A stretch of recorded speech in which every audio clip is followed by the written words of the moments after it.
Bravo bosses. This is the Bravo Investigator Podcast. I'm your host, Dana, and today we are doing a recap of Summer House episode 12 and all of the Scamanda updates. Let's get into it.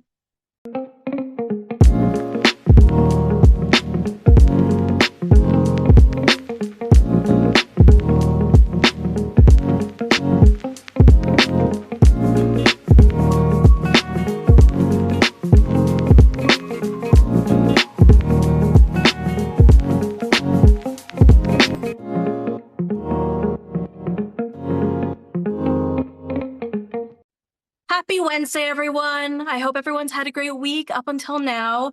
I am literally coming straight from work. I don't know why I committed to doing Summer House on Wednesdays because Wednesdays is my in-office day. So I literally come straight from work to feed my dog, take my dog out, and then sit here and do this. But then I also feel like I'm scrambling for time because I wish I could get it out even earlier. I just feel like Summer House is appointment television. I feel like despite the fact that we have so many Bravo shows on right now, I feel like it's the most important one because we're watching through a different lens. I don't really know what it is, but I just feel like it cannot wait. You know what I'm saying? So we're here and we're going to be doing all the updates because every time I talk to you, which is literally every couple of days at this point, there are updates. So hello and welcome back to the episode. Hope everyone is doing well. For those who may have missed the last couple of episodes, I think I may have described the new schedule. So I just wanted to let those of you who haven't heard it know what it is. So Mondays is our regular reality roundup, which is on video. Tuesdays, you are going to be getting my recap with Yana Firestone. We are doing a collaboration on both of our podcasts. So it's the Bravo Investigator Podcast and Pop Therapy. You can listen to the episode wherever you get your podcast, but on either of our feeds, on hers or on mine. And we are doing The Real Housewives of Rhode Island. And then on Wednesdays, I am doing Summer House. And on Fridays is my new podcast, which is called All You Need Is You, which is a podcast about living your best solo life. So if you know anyone who is in that boat and would be interested in listening to something like that, please tell them to download it wherever you get your podcasts, because there have been a few episodes out now, and I think it's really cool. So I hope you guys enjoy. Please tell people about it. Really just trying to get it out there through word of mouth right now. So it is what it is. So yeah, let's start with our Scamanda updates. Somebody came up with a really good name the other day. It wasn't just MidWest, it was something else. Was it just MidWest? West? I don't know. There's so many good ones that people are using right now. So these updates are since our reality roundup on Monday, which is crazy to say because we're literally just 2 days later. But we have had a statement from Wes Wilson. He has spoken. So I don't know if you guys know that he has a podcast. It's called Show Me Pod. And I follow it because, I'm the Bravo investigator. I need to follow these accounts and see what's up. But it follows me as well, which I thought is weird because it only follows like 35 people, but it follows the Bravo investigator. And it looked like West was posting a clip, or the Show Me Pod was posting a clip of West explaining his situation with Amanda. So I'm going to play that for you guys in case you have not had a chance to hear it. West talks Amanda for the first time. Wish if people had shit to talk, they could deliver it to me. For example, her number got leaked. I don't know how that happened. And someone messaged her and called her a home wrecking whore, which I found to be obviously inappropriate. Can't talk like that to people, but it's also not true. I feel like once you guys can kind of like speak your truth of like the actual timeline, I feel like a lot of false narratives out right now, and like you can just about everything. It's made it more messy, but it's not all of it is true. Yeah, that's actually one thing I would like to be very clear about. There was no overlap. I know there's 1,000 different theories on the internet right now, but that is one thing that for sure did not happen. Everyone was single, like I said earlier. So then we realized things are maybe a little bit serious in February, and that's when this all started, and there's not a whole lot more to it than that. Have you like talked to any other like castmates? I've sent some texts. I haven't gotten responses from everybody yet, which is to be expected, and I get it. But that's the hardest part, I think, with this whole situation is My actions have hurt people that I care about. Um, but the reunion's coming up and I can give those apologies face to face and also clear up all of the crazy shit that's been on the internet. So that wasn't smart, and I really don't know why he got that opportunity before the reunion, but he did for some reason. Who even knows if these people are like listening to their PR? Because it really doesn't seem like they are at this point. Okay, so to break down what he said, I mean, when he said that he texted people, KJ has already come back and said, like, I've checked my phone and I haven't received any texts. And I love how much KJ is threading right now, threading. He's just, all over the place saying his feelings. So that's absolutely cool. I mean, so somebody leaking Amanda's phone number, absolutely not cool. The home wrecking horror of it all. I mean, the thing is, it doesn't seem that West understands that that's like a classic Bravo trope, Lala Kent, Sheena Shea, Raquel Leviss, all dubbed at some point home wrecking horrors, right? So it really is sort of like just a Bravo trope. While it is offensive, it also is sort of like a compliment in a way. I hate to say that, but it kind of is. So that probably explains, her break from her phone that she's allegedly taking. I mean, the apologies, I just don't understand why we're not getting any apologies to Sierra in writing. Like every statement or apology that we're getting from Amanda or Wes seems to be completely anonymous and saying that they've apologized privately, which is fine. But this has become such a public matter that I feel like people keep questioning why there isn't more of a public facing apology. Also, Wes saying things like, come for me, don't come for Amanda. And it's like, you're the babiest baby that's ever babied. Like, are we serious? Right? You hate confrontation, you hate all of that shit, but now you're going to stand up for your woman when you wouldn't before, because last time when you felt attacked, you went to the New York Times, right? So it just sort of feels very off and different. I don't know. Not great. Not a great statement. But when he talks about the timeline, I mean, people are still finding this suspect. He says there's no overlap. He says we feel like things got serious in February. So was it not serious before? Also, Kyle and Amanda announced their separation on January 19th. Okay. So if it got serious in February, how could there not have been overlap? And when they separated, like in October, November, they agreed to date each other and not date other people. So in what are you saying? A 2 week span, you guys decided to fall in love? Like, obviously not. Obviously, this was a Bruin. So, they're going to have to explain this timeline further, and they're probably not going to. At this point, they're probably sticking to their stories, and we're not getting further than that.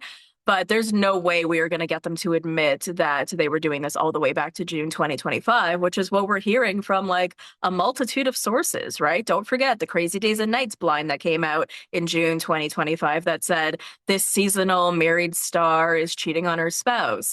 And then her and Wes posting all of these, things that sort of alluded to it, which was just sort of weird.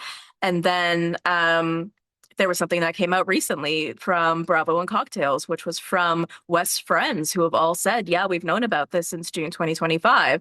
Everybody keeps pointing to June 2025. Filming started in July 2025. We're seeing the weirdest shit while we're filming, right? Or while we're watching what was filmed. So it's really hard to believe that it didn't. But at this point, if they're not going to admit it, they're not going to admit it. We also know that they're kind of liars. Jesse Solomon was also on Watch What Happens Live last night, so that's some additional tea. I'm going to post a clip of him on there. Or sorry, why do I keep saying post? I am going to play a clip of him on Watch What Happens Live because it's a pretty good clip and it answers a lot of our questions. So let me see. Okay, wait, that's not the one. Where's the one, you guys? Now I feel... Okay, wait, no, I know I posted it to my stories. Hang on. Sorry that I'm a little disorganized. I am like literally so tired. My back hurts, my neck hurts, my neck, my back. I literally just came from work sitting down to do this and I'm so exhausted. Okay, here we go. Give me one sec. First know about Amanda and Wes hooking up. I had my suspicions, but I did not know until they made their joint statement. They both denied it to my face multiple times. So you found out through the statement. Yeah. That's how you found out. And then Amanda. When did you start to suspect something was going on? like late Feb into March. But Amanda texted me apologizing, saying, I'm sorry that I lied to you. And what have your conversations with West been like? He hasn't apologized, but we, the trust is like a little broken. Yeah. When fans commented on Instagram asking you to prove that you weren't involved, you responded saying you had receipts. What are your Just like Amanda apologizing and like, I'm sorry that we sat for 2 hours and, she lied about the whole situation. But obviously, I'm not the one that anybody should feel sympathy for. I'm just telling you about my relationship. What was your first conversation with Sierra like? Sierra and I were both suspicious leading up to it. So I was in touch with her. And she was like, just wait for the reunion. But then everything came out. Have you spoken to Paige at all? I have spoken to Paige. Yeah, she gives good advice. Fans are now speculating that the timeline extends into the past summer. When do you suspect that something began? I mean, I was late February, Andrew. How is Kyle? How is Kyle doing? Kyle's good, all things considered, but he's starting to get angry and upset, especially like seeing them make out on the Yankees broadcast. What do you make of the rumor that West has been hooking up with multiple girls in the past few months? I mean, It's going. the rumors have been proven true, but hopefully not all of them are true for less sake. Thank you very much. So we got a lot of answers there. So interesting. He's sort of become like the Tom Schwartz of the situation, if you think about it. But yeah, I mean, considering he said that Amanda lied to him, Wes lied to him, it just shows that are we ever going to know the truth and ever know if we get real answers from them, because they are now known liars, right? Like, we just can't trust anything they say. And I just wish Paige was actually coming to the reunion for this. Truly, because I know that she was involved. I feel like this story that her and Sierra hired a private investigator. That was my understanding. They hired a private investigator who couldn't find anything. And then a fan like looked through West or Amanda's window, caught them in their underwear doing things, and then like took the video. So I don't really know the true story, but I would love to know Paige's point of view, because I think she was very involved in this. So those are the updates. I cannot believe there are daily updates at this point leading up into the reunion, right? Like, who knew that there would be more to dissect, but there constantly is. I would kind of like it to stop now up into the reunion, because the reunion's supposed to film, I guess, tomorrow, April 23rd. So yeah, that is surprising that West did this a couple days up to the reunion. But it is what it is. Que sera, sera. I guess he felt like the fact, or there was a couple things that were maybe plaguing him, mostly so that this extended well into her marriage with Kyle. But I still to this day believe it. All right, let's get into our recap. So we're picking up where we left off, where we had the Las Vegas party. West was cuddling up and kissing some rando right next to Sierra, which was so incredibly disrespectful. And then we have Amanda and Mia and Sierra all together in one of their bedrooms. And Amanda's telling Sierra that she is seen and that she is loved and that she deserves so much more respect than what West is giving her, which is what Sierra keeps articulating very well, quite frankly, that all she wants is to feel seen. And what he keeps doing is making her feel like she isn't seen. So it's not like she's not being clear about what her wants and needs are. She is. And then West goes ahead and does something just so incredibly, just gross and disrespectful. And it makes her just feel sick, right? And this is a very bizarre situation, which Mia acknowledges, I think in the last episode or this one, where she's like, listen, you're living in a house with your ex from a couple years ago. That's not like a normal thing to do. I feel like I'd probably be reacting the same way, right? Like, she's got her guard up. She doesn't know how to react to this. They have like these unspoken rules, and it's confusing for them both. And it just kind of just makes them both break down at certain points. So I completely understand where Sierra is coming from. Like, That must have felt so disgusting, especially because they had kept flirting with each other every what, 48 hours, which again seems like a lot. So Mia has been talking about how she's just been dreaming a lot about her parents. She's just been having a lot of dreams about them. She's just been putting her head down and surviving, but it's been a lot and it's been hard. We see this scene later that I think is really interesting where Sierra takes Mia and her brother Nick to see a medium. So I'm just going to get into that now because I think we might as well. Now, I thought this was so interesting. I do truly believe in stuff like this to an extent. I'm a little skeptical, as I imagine most people are, but I don't know what it is about me that makes me like unreadable, but apparently I'm like unreadable. Like every time I've been to one of these kinds of people, I'm told that I'm like closed off, or I get the sense from the person that they are unable to read me. So it's unfortunate. Like I went to this one where my friend and I paid a lot of money and we drove like really far to go. And what I was put off most about it initially was just like that when we got there, my friend and I, like, she was asking if we were a couple or something, and I'm like, no, he's gay. Like it was very clear that he was gay. Sorry, but it was. And the fact that she didn't pick up on that, let alone she was a psychic, it just felt kind of like, oh, like a letdown in a way. And then I could overhear her entire conversation with my friend. So I could hear how very real it was. And she was giving him like exact locations that things had happened and pushing him on a swing, like his grandfather pushing him on a swing in his like backyard that looked like this, and this. It was so spot on. But when it came to me, she just could not read a single thing and was asking me questions like, did you drop out of high school? I'm like, no, I have a master's degree. Like it just felt like so off every time I've had one of these scenarios, right? And that's just one of them. But anyways, they have one that is just, so spot on. First, it feels like Mia and Nick's grandmother is coming through. Then there's another person there, another woman, and she's saying, she's coming through in dreams, and she says that she can breathe now and she's happy. And then Mia explains that her mom had had a hard time breathing and had gone into respiratory attack, so it made a lot of sense for this to be her mom and for her to be coming forward and to say like, I can breathe now and I'm okay.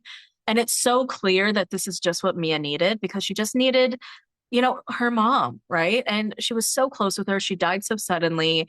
And so to lose her in this way, I think obviously she's talked about feeling stagnant, but I feel like she's also just felt so lost for the past year and a half, because she's felt like she hasn't had that support system in the same way that she's used to having.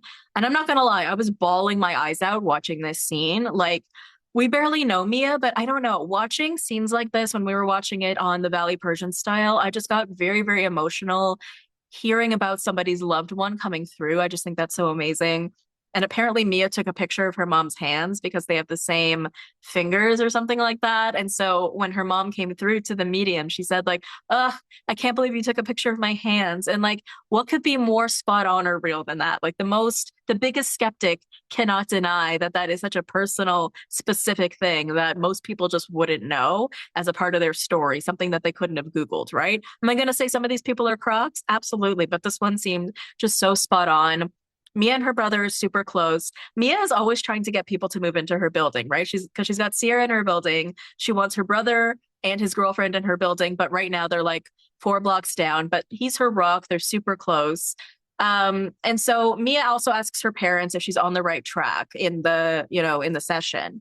And her mom says that she feels stagnant, and Mia says that she has. And she had this plan with her mom, actually, just to have a baby and have her mom move to New York and raise the baby with her mom. And, now she feels like her mom has sort of abandoned her in that. And her mom comes through and says through the medium, like, no, you're still going to have that. We're still going to do that. And I'm going to bring you a baby girl when it's time. So I think this really gave Mia that closure that she needed. She was feeling almost a sense of purgatory in a way, right? Which is a term used to describe you're neither in heaven nor in hell because you're not quite in the right place and you don't know where you're supposed to land. And that's exactly sort of the proper term for this, I feel like, right?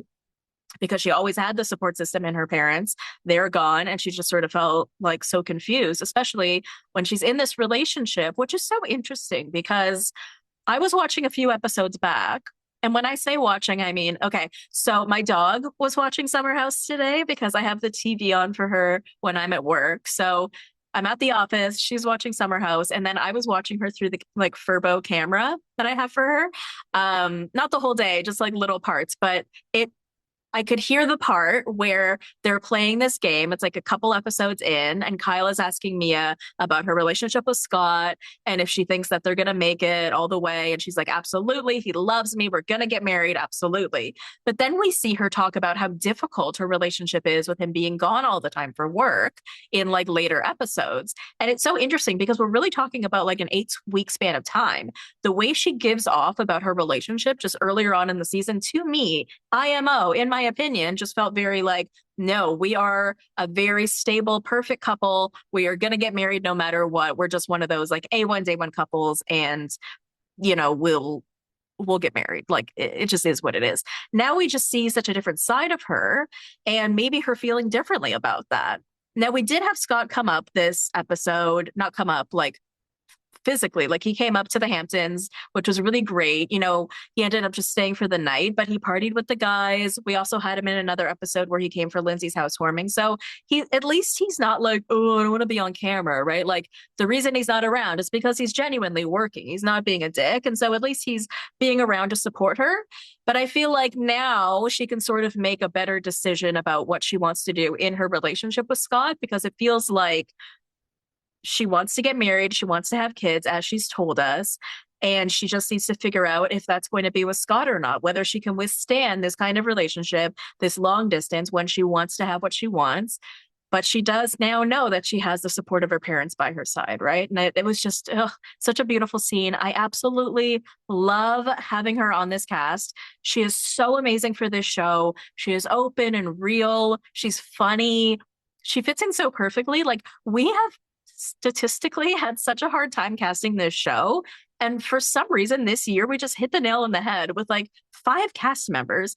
That being said, Levi, where is she? Where is she? Okay. And I don't even blame her for this. Where are they putting her? Did they lock her in the basement? What happened to Levi? Okay. Like, I just feel really bad if she's been locked in this basement the whole time. Have they been giving her food? Have they been giving her confessionals? It just feels really, really unfair. RIP Levi. But aside from that, we have just such an amazing cast of characters that have been, like I said, historically so hard for us to find on this show. Okay, so we have Wes and Sierra finally kind of talking with each other. Wes says that he says this mainly to the camera, that his main objective every day is to not hurt Sierra. Okay, I really doubt that that's your main objective every day. Like that feels a little ridiculous, because like your objective is like you. I don't really think it's Sierra. I see what he's saying. He's trying to say in a nicer way. I have to walk on eggshells every day around Sierra. He felt like the little progress that they made has now gone away because he made out with someone that he never met. So that kind of sucks. And so he goes to her room to talk to her, and he basically apologizes for being a shitty friend. And he's bummed because on a friendship level, he thought that they were sort of getting to an okay place. And Sierra's like, no, like, this is why I didn't want to be friends with you again, because it's better if we're not friends. And Wes says, well, that sucks, because maybe for you, it's okay to be like awkward and weird around each other. But, you were someone that I was the closest with in the house before, and like I wanted that. And he's like, I've put in so much effort to prove to her that like I care about her feelings, and it seems like she doesn't really care. Like I said, she's okay with the awkwardness, he's not. And it is really, again, just such a complicated situation, and they talk about it later on. So I think I'll come back to it when we get there, because I feel like it's kind of more relevant to talk about it in totality. But we have some of the crew going to like this dog rescue event. It seems like West is like, I don't know, leading it, organizing it, something in that regard. But Amanda and West, so Amanda and Kyle come to the event, and Amanda and West hug, and they hug for way too long. He also kisses her hello, which, he's not French. He doesn't need to be doing that. So they kind of have this conversation about their friendship, because Amanda feels kind of weird because she feels like, I got mad at you last week because of the way you disrespected Sierra, but I feel like yours and my friendship has gotten to this amazing place because of the way you've defended me with Kyle and everything. So now I just feel like this weird disconnect in our friendship. And Wes is like, yeah, I completely understand. I completely screwed up. But I also feel like, what did I jeopardize exactly? Just being like on okay, not really speaking terms with Sierra for 8 weeks.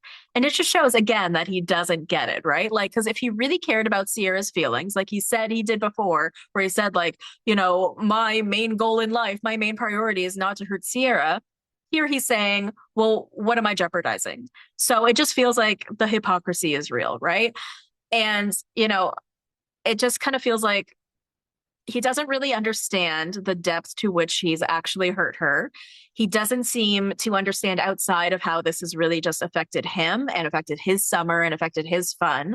I understand some of the things that he's saying, where it must be very difficult to be living in a house with your ex, but I feel that same thing for her as well, right? So, like, they're both sort of in that same weird boat. And I do believe that it would be best for them to have a conversation, which we do see them have later. And it is weird that they haven't had one in 2 years.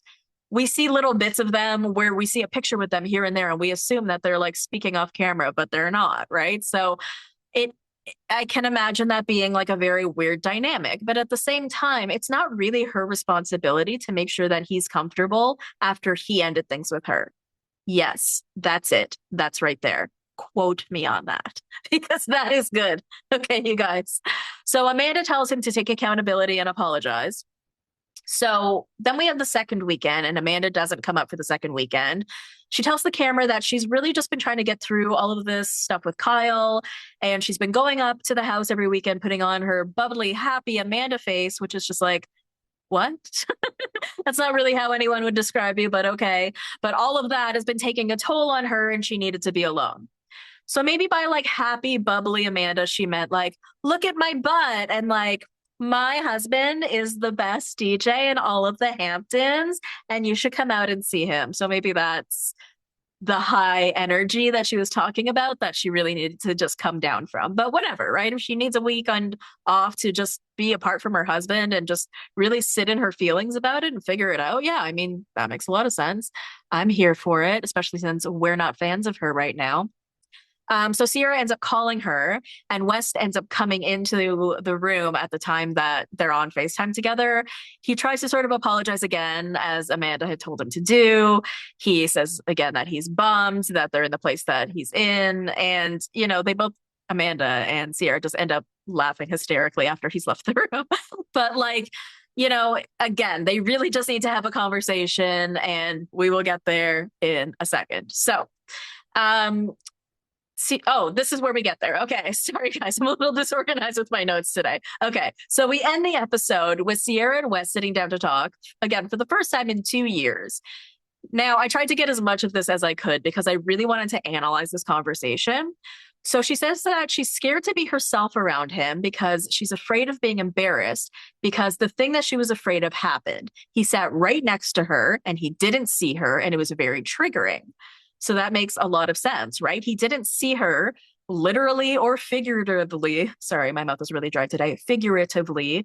And he sat down right next to her, disrespected her as like a quote unquote ex, and made out with someone right in front of her. Like, how can you imagine, guys? Like, can you imagine, right? Like, to all the haters and to all the people saying, like, oh, she's being too much. Like, can you imagine seeing that right next to you? I would die, right? Even if it was my ex from 10 years ago, to watch him make out with somebody inches from my body, I would die. Like, anyone would die. Then she brings up him talking to the media again and how he downplayed their relationship. She said what really bothered her was when he said that they weren't each other's people because she considered him her best friend, and she doesn't really consider many people her best friend. So it made her feel like she didn't really know him. She's brought up this media thing a lot, the whole New York Times thing. And I feel like she's made it pretty clear now that this is the piece that bothered her the most.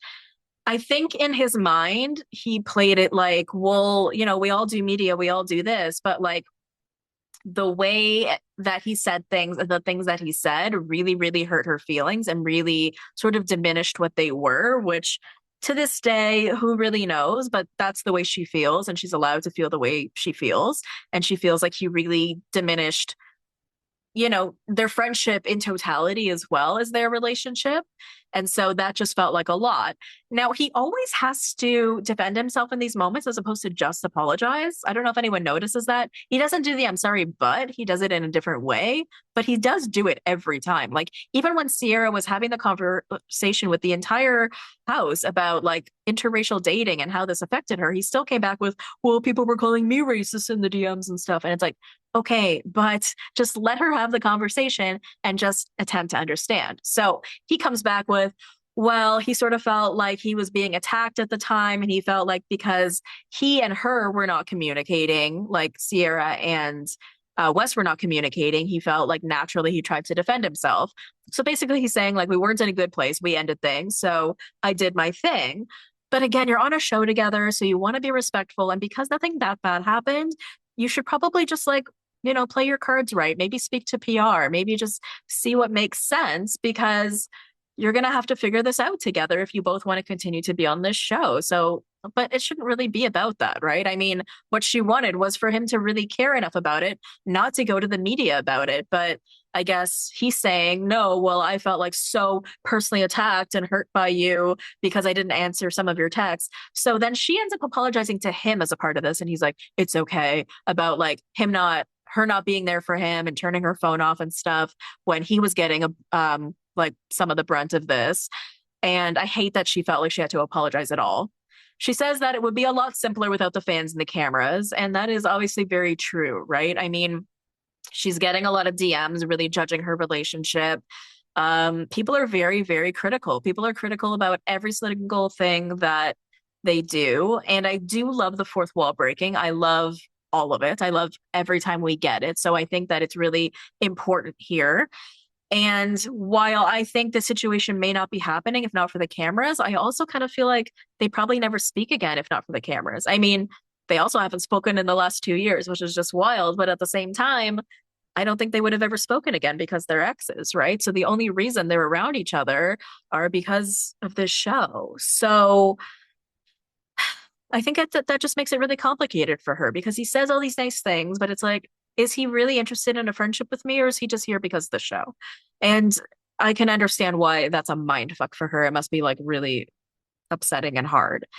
Wes says that his natural instinct is to resent the person every time that they're shitting on him. And so when the internet was doing that, he just sort of got confused and he just sort of felt like, well, I don't really know what to do with my emotions, but they agree that they miss each other as friends. She wants to let her guard down and be normal around him, but she doesn't even know what that looks like. And, I think one of the reasons she doesn't know what it looks like is because they were never friends. They keep saying, go back to being friends, but they were never friends. So she doesn't know what it looks like because they were never in that place. They went from flirty to dating back to not speaking, but sometimes randomly flirty, right? So yeah, she doesn't know what it looks like. She doesn't know how to be just friends with him because she never really has been. So that must be really complicated as well. She says that all she's ever wanted is to be seen by him. He says that he sees her. And she's like, that's what I want. That's all I've ever wanted. And like 3 weeks ago, we would have looked at this completely differently. But now we're just like, fuck you, man, right? How dare you say that you see her when you have done now what you've done? The equivalent of making out with Amanda and being with Amanda is the equivalent of making out with some rando right next to Sierra. It really is. It's playing in her face in front of everyone. It is so disrespectful and rude. It's saying this girl is good enough and you were not good enough. And not just this girl, but this girl who was so close friends with you, which means you must have a lot of similar qualities that she does, but you're not good enough. She's good enough. And I'll defend her, but I won't defend you. Oh God, remember? Right? Like, think about the way that he played in her face in the media that she's talking about now, but look at the way that he's defending Amanda in the media, a thing that he never did for Sierra, right? And so I think that this whole thing just gets worse every time they come out and say something else. And then we watch an episode because to watch these things in concession together, I mean, they just really just make us madder and madder and madder. So Sierra and West hold hands and they talk about wanting to be best friends again. But again, were they ever? They never were, right? Then he randomly is like, I knew you weren't going to make out with Jesse. And she's like, well, like, I didn't like when you said you didn't care. And he's like, well, what would I have done? And she's like, I don't know, stop it or save me. And it really shows to me that Sierra still really cares about him in like a romantic way. And the fact that he brought it up implies it as well, because like, why else would you bring that up unless you're bringing it up as like a jealous thing? Because like, if you two are just friends or attempting to be just friends, what is this whole like you making out with Jesse thing? So, but I truly don't think that Wes has like actual feelings for Sierra. I think he wants to bang Sierra and always will because she's hot, but I don't think he has actual feelings for her and never did. That's just my opinion. That is a big difference between the way I'm seeing him. Sorry, did I say Jesse? I meant West if I didn't say West. Um, I think that we're seeing such a marked difference in the way that West treats Amanda. We see how he treats someone that he's truly into, and it is a huge, huge difference.